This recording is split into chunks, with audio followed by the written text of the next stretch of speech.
La France allait dire, les États-Unis, tous les pays de l'OTAN allaient dire bravo pour asphyxier qui? Les pays de l'AES. Donc, c'est la vérité. C'est la vérité. Il faut reconnaître si ton ennemi a fait quelque chose de bon, si ton ennemi a une force et si ton ennemi a fait il ne faut pas seulement parler des mauvais côtés de ton... Et nous, il y a un problème, mais quoi? Mark Ndaya critique qu'il a apporté. Nous, quand il est contre Mark Ndaya critique, parce que nous, il EPT Unir Bois, c'est les mêmes critiques qu'ils apportent. Et alors, si c'est vrai, pourquoi je ne vais pas dire ça? Oh, Mark Ndaya, il travaille pour EPT Unir. Pourquoi? Oh, tu as vu les critiques qu'il fait? C'est les mêmes critiques que Papson avait fait. Oh, parce que Papson a fait ça là. So, si M106 cotise l'argent et bouffe, et Papson dit ça, oh, il a déjà dit ça. Les gens du EPT Uni ont déjà dit ça. On ne doit plus dire ça. Mais vous êtes fous. Sortez de cela. Nous sommes dans une géopolitique. On est affecté par la géographie qui nous entoure. On est affecté par les intérêts qui nous entourent. On est affecté par tout ce qui nous entoure. Les gens se précipitent, les pays se précipitent pour redéfinir leur puissance, redéfinir leur appartenance, redéfinir leur monnaie et autres. Nous, on est là seulement. Aide-moi à détester telle personne-là. Mais Zaga, lui, là, il connaît quoi sur la géopolitique pour mettre la photo de Franklin Nyansi pour dire, tu peux dire boycotter ça. D'accord. Ça, je vais supporter. Pourquoi? C'est un élément de langage. Cet élément de langage, comment est-ce que... Allez voir comment j'avais véhiculé ça. Quand la première réunion, avant l'attaque de Guy Sagna, écoutez bien et apprenez. Mi plan le mia me robo. Vraiment. Oh, je Fafa va trop les filles. Oh, bientôt. Fafa et Antoine. Madéa va Fafa va trop les honneurs. Mi plan so mia me robo. Mia moko pompo kure ne nemeniti sare. Comment est-ce qu'on a attaqué ça? On a dit les panafricains, ne laissez pas Fort vous duper. Fort n'est pas un panafricain et on relève les éléments de Fort qui est en train de duper les panafricains. Nous n'avons pas attaqué les panafricains. Mais vous m'avez dit mi trouve plan so mi agbo ne mi munye wa mi bobo mi aro que ne mi plan mi me le bobo mi awo nye wo. On ne dit pas qu'on détient la vérité, mais nous les langages ou les vénato quoi. On a été les premiers dans la toute première réunion qui est que le Togo pour Guy Marie Sagna. Ça c'est la troisième réunion pour ceux qui viennent de rentrer dans la lutte. C'est la troisième réunion. On a rencontré les panafricains, les nous gommés. On a commencé par faire un travail pour les rencontrer et leur dire de ne pas vraiment aller faire la réunion là au Togo parce que ça va donner une puissance. Et ils ne comprenaient pas que non, le Togo est bien. Fort a sauvé l'AES s'est dit non, vous ne comprenez pas. Et on a commencé par leur envoyer des rapports. Et c'est petit à petit qu'ils ont commencé par s'éduquer. Vous avez vu les Ivoiriens qui étaient venus ici, chez nous, avant l'arrestation d'Amron. Quand on avait arrêté Babo Koné, et j'ai profité pour amener les Ivoiriens ici. Je dis, mais nous on pensait que le Togo était un pays de paix. Les Béninois qui sont à côté pensaient qu'on était un pays de paix. Nous avons vu le live qu'ils ont fait et la vidéo qu'ils ont fait d'excuses aux Togolais. Nous n'avons pas fait de live pour discréditer les panafricains parce que nous sommes tous dans la même lutte. Mais la géopolitique définit les intérêts différents. La deuxième, qui était le 26, 27, 28, ça c'est Ferdinand qui avait lancé ce boycott. Et ce boycott, quand vous voyez notre langage, on n'a pas attaqué un seul panafricain. Parce qu'on sait qu'on a besoin des panafricains dans notre lutte. On a besoin des anti-France africains dans notre lutte. Qu'est-ce qu'on a fait? On a continué par leur expliquer.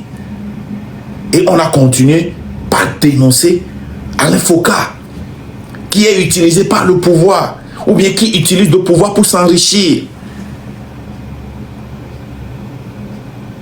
C'est la même chose qu'on devait faire. Mais vous faites une campagne de dénigrement. Et demain, on va appeler ces gens-là. Vous voulez que ces gens-là commencent maintenant par relever nos insuffisances dans cette lutte. Vous pouvez vous mettre devant Franklin Nyamsé avec toutes nos insuffisances dans cette lutte-là. S'il commence par nous décortiquer là, vous pensez que ça va nous avantager? Quand Leslie et Johnny ont commencé par relever les insuffisances de M106, c'est pas là que Zaga a craqué dans le live de Corolet pour dire oh non, nous on pensait que et la dame là et celle qui devait aller chanter là, auquel devait chanter à Kara, que c'est Kara qui n'est pas sécurisé, Lomé est sécurisé, comme et lui là il va chanter des mensonges, vous ne savez même pas tout changer. Layo, Roseline Layo. Pourquoi? Parce que vous n'avez pas l'honnêteté dans votre sang. On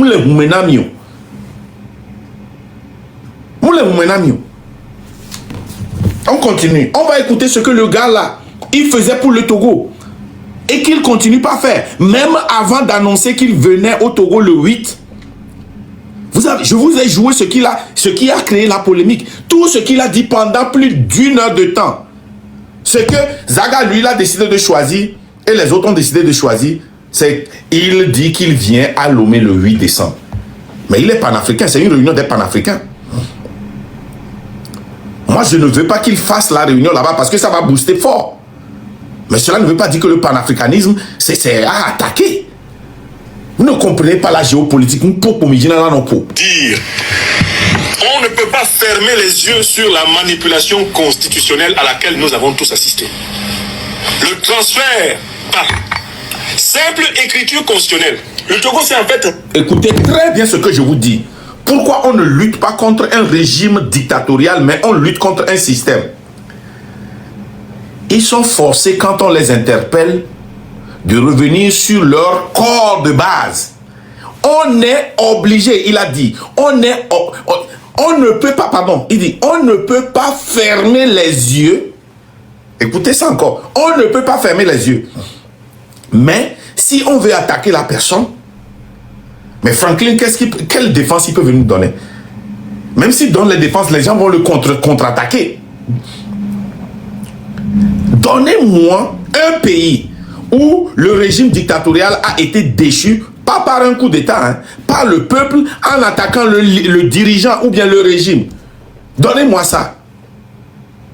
C'est qu'il n'y en a pas. Depuis que j'ai commencé par demander ça, là, il y a presque 2 ans, qui m'a une fois donné ça?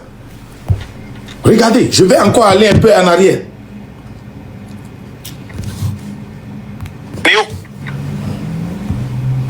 C'est quoi? Au service du maintien des intérêts de la puissance même qui a veillé à l'élimination de Sylvanus Olympio. Même quand on peut regarder le Togo actuel avec une certaine mansuétude au regard du rôle positif qu'il a joué auprès de l'alliance des États du Sahel, le Mali, le Burkina Faso et le Niger étaient menacés d'enclavement complet, puisque ce sont des pays sans littoral, et il faudra toujours saluer quelques critiques que l'on fasse la Guinée-Conakry de Doumbouya et le Togo de Fort Yassimbe pour n'avoir pas accepté de participer à l'asphyxie totale de l'AES.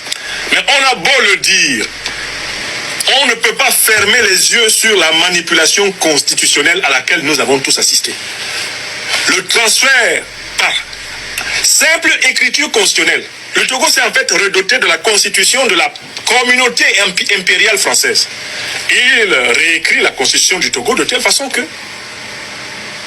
c'est par des députés qu'il a imposé au peuple togolais et dont il a prolongé abusivement le mandat que désormais, lui, il est choisi comme chef de l'État togolais. Le Togo qui a une terre d'intelligence diversifiée. On assiste à une écriture constitutionnelle abracadabrantesque. Une écriture constitutionnelle ndjoundjouik. C'est du ndjoundjouk à là-bas. Les gars, dites-moi, qui au Togo, même avec Ferdinand, a pu expliquer ce braquage constitutionnel plus que Franklin Nyamsé? Écrivez un seul nom. que vous connaissez. Même moi, Marc, écrivez. Si vous, même moi, est-ce que j'ai même la capacité d'expliquer ce qui s'est passé au Togo comme ce gars-là? Hein? Abracadabratique là, où est-ce que moi j'ai trouvé ce mot-là? Regardez, ce braquage constitutionnel là, qui l'a mieux expliqué que ces gens-là? Écoutez bien encore. Qui a expliqué ça comme ces gars-là? Même quand on peut regarder le Togo actuel avec une certaine mansuétude au regard du rôle positif qu'il a joué auprès de l'alliance des États du Sahel, le Mali, le Burkina Faso et le Niger étaient menacés d'enclavement complet, puisque ce sont des pays sans littoral, et il faudra toujours saluer quelques critiques que l'on fasse la Guinée-Conakry de Doumbouya et le Togo de Fort Yassimbe pour n'avoir pas accepté de participer à l'asphyxie totale de l'AES.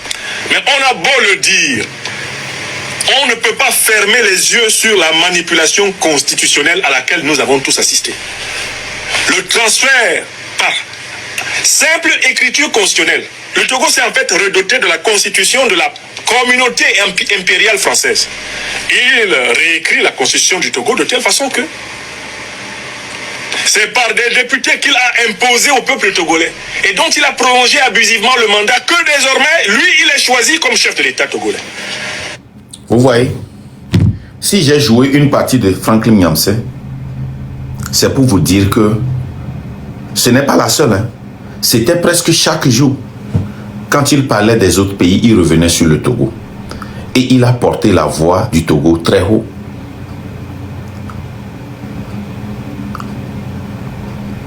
Je vous ai dit que moi, je ne suis pas dans cette lutte-là pour gagner 100%. C'est pour gagner à 50,0001%. Je veux seulement gagner cette lutte. Vous n'êtes pas parfait. Mais vous voulez que tout le monde qui rentre dans cette lutte-là soit 100% parfait. Il ne doit pas parler de la sorte. Il ne doit pas rire de la sorte. Il ne doit pas appeler le nom de tel pasteur ou de tel prêtre parce qu'il est trop puissant. Telle personne-là est votre idole. Même s'il fait quelque chose, s'il vole, il ment, on ne doit pas dire ça. Vous êtes venu avec tout.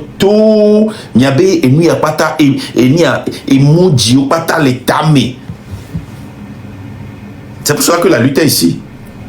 Imaginez que quand ces bandits-là étaient arrivés avec 40 000 personnes, ils les amenaient, ou bien ils nous appelaient comme on était allés les 2 premiers jours, pour essayer de discuter, de conscientiser les gens, d'expliquer l'article 150 alinéa 2 aux gens. Quand, allez voir, demandez à Togbovic PC, et comment l'appelle-t-on, Togbovic PC, ou bien Kodjovi Toguin.